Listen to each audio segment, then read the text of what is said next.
Good morning, dear class 8 students. We are on the chapter 6, African Boyhood.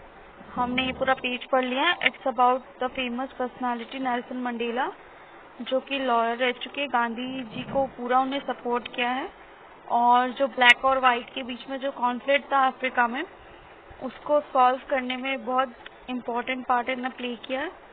Because जो white थे वो क्या कर रहे थे, ब्लैक पे रूल्स कर रहे थे. मतलब जो रियल में जो अफ्रीकन लोग थे जो कि बहुत काले होते हैं, as we know, dark shade के होते हैं, तो उनके ऊपर अमेरिकन और ब्रिटिशर्स ने कब्जा कर लिया था. तो उसके खिलाफ इन्हें लड़ाई की थी. तो हम उनके बारे में पढ़ रहे हैं. रियल नेम, मतलब जो उनको ट्राइबल नेम दिया जाता है वो है रोही हाला. उनको ट्राइबल नेम दिया गया था और वो सोसा के रहने वाले थे अफ्रीका में. सो उनके जो फादर थे वो मेन थे, चीफ काउंसलर थे वहाँ के. और जब उनके फादर की डेथ हो गई तो उनको उनके अंकल के साथ रहना पड़ा, अंकल और आंट के साथ. बट उन लोगों ने हमेशा उनको बेटे जैसा रखा और उनका जो एक कजिन था वो भी उनको उनके भाई की तरह मानता था. और फिर वो क्या करते थे कि बहुत इंटेलिजेंट भी थे और बहुत काम भी करते थे. गाय का दूध निकालना, खेलना, पढ़ाई अच्छे से करना, वेल बिहेव करना, ये सारी चीजें वो करते थे. So let's start. The church schools have attended were run by missionaries. Christian missionaries had been coming to Africa for over 1500 years. Their mission was to convert Africans to Christianity. Some missionaries tried to convince the Africans to accept the foreign rule, but many worked to provide them with Western education. Sometimes schools run by the missionaries were only the ones available, and in many cases included children of all races. तो जो church थे वहाँ पे, जो Africa में church थे, तो हमारे यहाँ क्या है, मंदिर है बहुत सारे. बाकी आउट ऑफ इंडिया जाओगे तो आपको बहुत सारे चर्च दिखेंगे. अगर आप पाकिस्तान में जाओगे तो आपको बहुत सारे मॉस्क दिखेंगे. सारी कंट्री के अलग अलग जो इम्पोर्टेंट प्लेसेस होती है वो आपको ज्यादा ही मिलती है कंट्रीज में. ओके, बट इंडिया में आपको सब वैरायटी मिलेगी. आपको टेम्पल्स मिलेंगे, आपको मॉस्क मिलेंगे, आपको चर्चेस मिलेंगे. Okay. The church school has been he attended was run by missionaries. Missionaries मतलब मैंने आपको बताया था, क्रिश्चियन के जो लोग होते हैं, जो क्रिश्चियनिटी को बिलीव करते हैं, जो भगवान के बारे में पढ़ाई करवाते हैं और उनके बारे में सीख देते हैं कि क्या करना चाहिए या सही राह दिखाते हैं. या जो चर्च के लोग होते हैं उनको बोलते हैं मिशनरी. तो जो चर्च में जो स्कूल थे उन्होंने एक चर्च का स्कूल अटेंड किया था और वो क्रिश्चियन द्वारा चलाया गया था. Christian missionaries had been coming to Africa over 1500 years. और जो क्रिश्चियन मिशनरीज थे, जो ऐसे लोग जो क्रिश्चियंस के बारे में बताते थे, जो कि भगवान का मैसेज देते थे, वो 1500 सालों से वहाँ अफ्रीका में रह रहे थे. मतलब 1500 years हो चुके थे उनको रहते रहते, और अभी भी रह रहे थे. वो वाइट की तरह तो नहीं बोल सकते हैं, बट हाँ इतने ज्यादा भी पावरफुल नहीं हुआ करते थे. बट हाँ कुछ वाइट भी थे उसमें से. बट लेकिन कह सकते हैं कि वो गॉड की टीचिंग दे रहे थे तो वो अच्छे होते थे कुछ लोग. Their mission was to convert Africans to Christianity. और जो मिशनरीज थे उनका क्या मिशन होता था, मतलब जो कुछ को छोड़ के बाकियों का मिशन क्या होता था कि उनको अफ्रीकन को क्रिश्चियनिटी में बदले. मतलब अपन बोलते हैं धर्म परिवर्तन करना, तो वो सबका धर्म परिवर्तन करते थे. मतलब जो अफ्रीकन लोग थे उनको क्रिश्चियन में चेंज करने, कन्वर्ट करने के लिए वो लोग बहुत कोशिश करते थे. Some missionaries try to convince the African to accept foreign rule. और वो क्या कन्विंस करते थे उन लोगों को, मतलब उनको बहलाते सिखाते, मतलब वो उनको ऐसे बातें करते थे जिससे कि वो फॉरेन रूल्स और फॉरेन की सारी चीजें अपना ले. But many work to provide them with western education. पर जो अच्छे लोग थे और जो बहुत सारे मिशनरीज जो थे वो उनको वेस्टर्न एजुकेशन प्रोवाइड करते थे. Sometimes schools were run by missionaries were only available. और जो कुछ स्कूल्स जो होते थे वो अगर उनमें मिशनरीज होते थे या क्रिश्चियंस के लोग होते थे तो वही उसमें रहते थे. In many cases children included of all races. Suppose क्या होता था कि जैसे आप बोल सकते हैं कि सपोज एक स्कूल है जिसमें सिर्फ उनके ही लोग अलाउ है, या उनकी फैमिली के बच्चे अलाउ है, या जो स्कूल से रिलेटेड है उनके ही बच्चों को परमिशन दी जाएगी स्कूल से पढ़ने के लिए। तो वैसा ही होता था वहाँ पे। बट कुछ स्कूल्स में क्या सारे रेसेस के मतलब सारे धर्म जातियों से बच्चे पढ़ते थे। Like his mother Rolihlahla became a good Christian, और उनकी मदर जो क्रिश्चियन थी, तो रोहिहाला जो कि नेल्सन मंडेला का ही नाम है, वो भी एक अच्छे क्रिश्चियन बने। He studied English, the Sousa language, history, geography. उन्हें बहुत सारी लैंग्वेजेस सीखी, उनकी जो ट्राइब की लैंग्वेज थी सौसा, और इंग्लिश भी सीखी और हिस्ट्री ज्योग्राफी भी पढ़ी। His teachers were very good and he received the education for his father had hoped he would। और उनकी टीचर्स बहुत अच्छी थी, और जो उनके फादर ने सोचा था कि नेल्सन को या रोहिहाला को ऐसे पढ़ाएंगे या ऐसे एजुकेशन देंगे, वैसी ही उनको एजुकेशन मिली।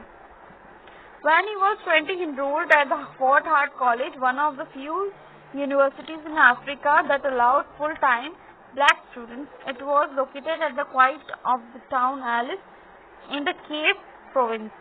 So जब वो 20 साल के हुए तब उन्होंने local college Fort Hare college में एनरोल किया, मतलब फोर्ट हेयर कॉलेज में उन्होंने एडमिशन लिया, जो कि कहाँ था, जो कि कुछ यूनिवर्सिटीज थी अफ्रीका में, जो कि ब्लैक स्टूडेंट्स को, मतलब जो नेल्सन मंडेला थे जिस कास्ट से बिलोंग करते थे, उनको अलाउ करते थे।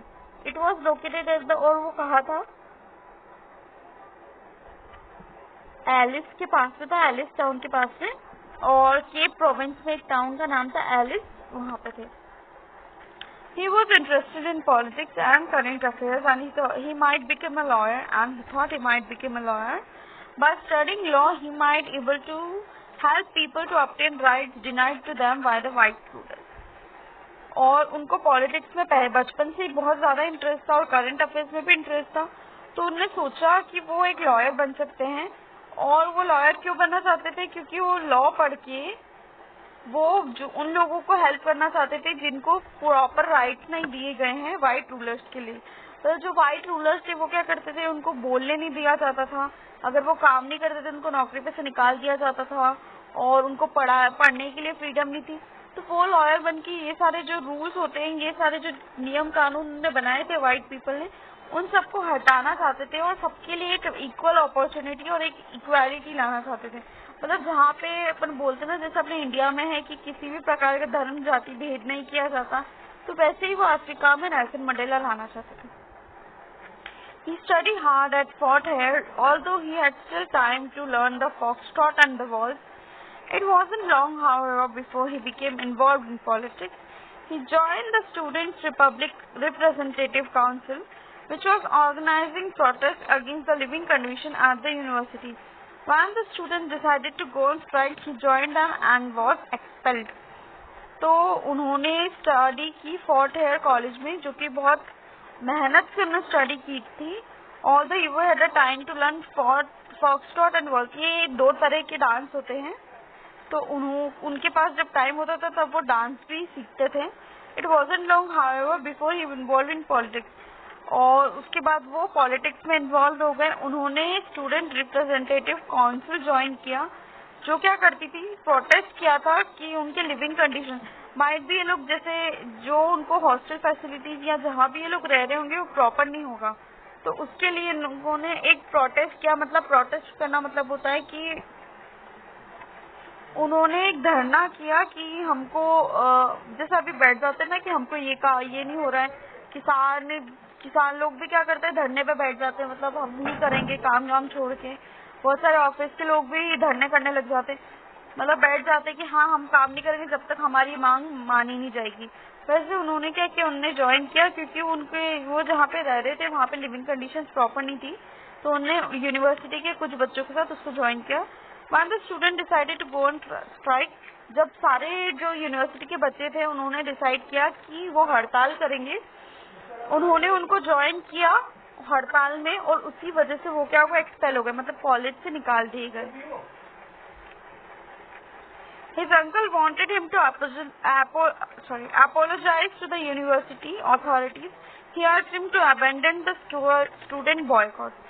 और उनके अंकल ने उनको बोला कि तुमको इसके लिए अपोलोजाइज करना होगा यूनिवर्सिटी अथॉरिटी से, मतलब उसके लिए उनको माफी मांगनी होगी, बट उन्होंने मना कर दिया कि वो स्टूडेंट्स को बॉयकॉट, मतलब वो स्टूडेंट्स को नहीं छोड़ेंगे और वो अपनी बात पे टिके रहेंगे। क्योंकि उनके अंकल ने ऐसा इसलिए बोला होगा क्योंकि वो नहीं चाहते थे कि उनका नेल्सन मंडेला, जो कि बहुत अच्छे स्कॉलर थे, पढ़े लिखे थे और जो कि बहुत अच्छी पढ़ाई करते थे, वो स्कूल से कॉलेज से निकाल दिए जाए। इसलिए उन्होंने उनको समझाया, लेकिन जो नेल्सन मंडेला थे उन्होंने मना कर दिया कि मैं अपने फ्रेंड्स को छोड़ के, या ये जो स्टूडेंट्स कर रहे हैं ये सही चीज के लिए स्ट्राइक कर रहे हैं, तो मैं इनको छोड़ के कहीं नहीं जाऊंगा, इनको मैं बॉयकॉट नहीं करूंगा। And continue his studies.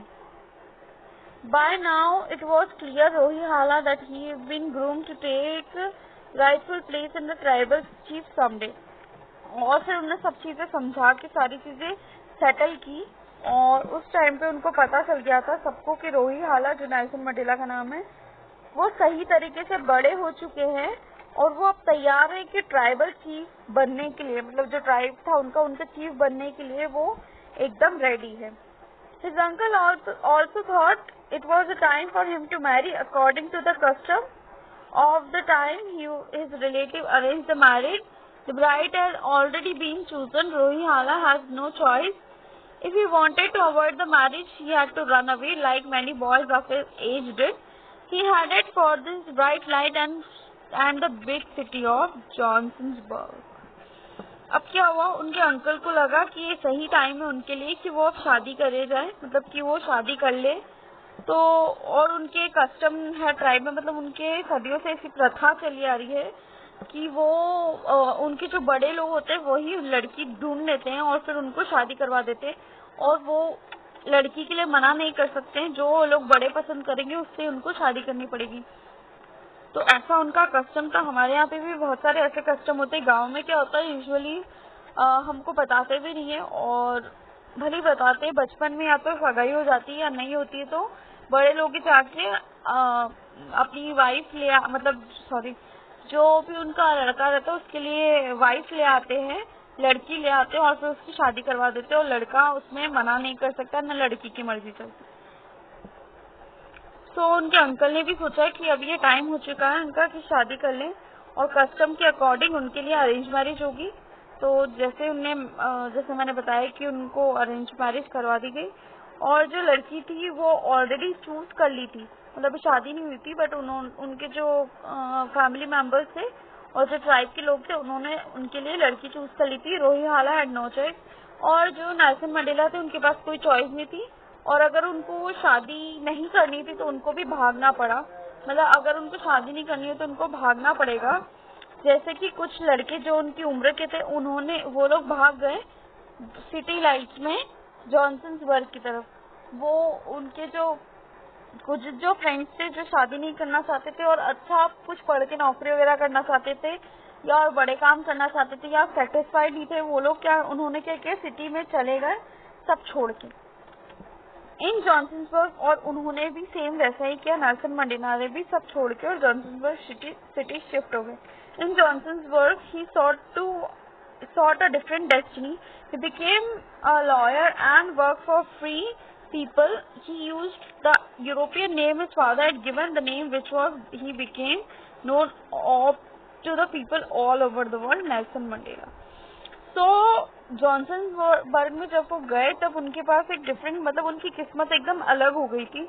वो सिटी में जाके एकदम से अपन बोलते हैं किस्मत चमक गई वैसे, वो लॉयर बन गए थे, मतलब उन्होंने मेहनत करी और वो लॉयर बन गए, बहुत सक्सेसफुल लॉयर बने, और उन्होंने लोगों को फ्री करने के लिए काम करना शुरू किया। जो अफ्रीकन थे उनको अपन बोल सकते किसी के अंडर में काम नहीं करने के लिए उन्होंने बहुत मेहनत की, और यूरोपियन नेम, और फिर उसके बाद उन्होंने यूरोपियन नेम जो उनके फादर ने उनको दिया था वो नाम उनने बोलना शुरू कर दिया, ना कि Rolihlahla, the name which he had become known to all people all the world, और उस नाम से फेमस हुए जिस नाम से पूरे दुनिया के लोग उनको जानते हैं, और वो नाम क्या है, that is Nelson Mandela.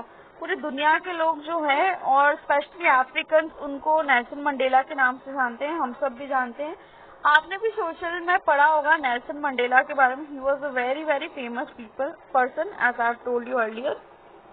Barry Danburg. So this is written by Barry Danburg. He is a very famous author.